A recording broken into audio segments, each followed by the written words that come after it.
लगले अचारवा जब जाए के भइल बेर आके सट गइले उपजारवा रुस गइले हम हवा फेर धके खींचे उ लगले अचारवा जब जाए के भइल बेर आके सट गइले उपजारवा रुस गइले हम हवा फेर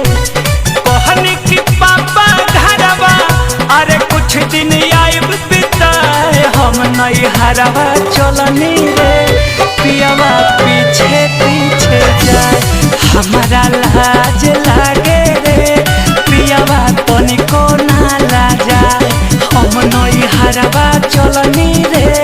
पियावा पीछे पीछे जाए।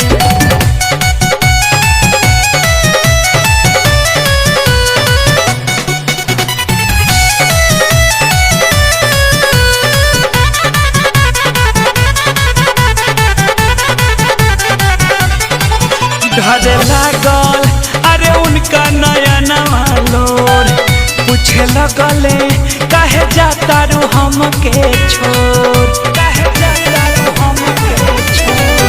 घरे लागल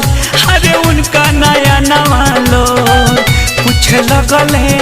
काहे जालू कर जावा को मैंने केवाड़ी के सिकरी हर झट से दिले चढ़ाए हम नई हरवा चलनी रे पियावा पीछे पीछे जाए हमारा लाज लागे रे पियावा तनिको ना लाजाए हम नई हरवा चलनी रे पियावा पीछे पीछे जाए।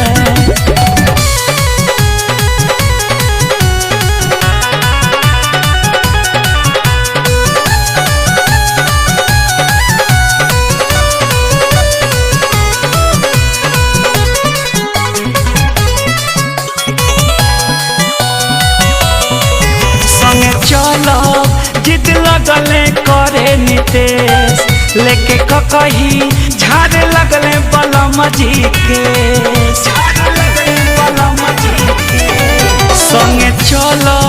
जिद लगले करे नितेश लेके कही झाड़े लगले शंकर केश अपुआ जिद पाए साखी मोरा दिलवा गइल मोहाए हम नई हरवा चलनी रे सैया पीछे पीछे जाए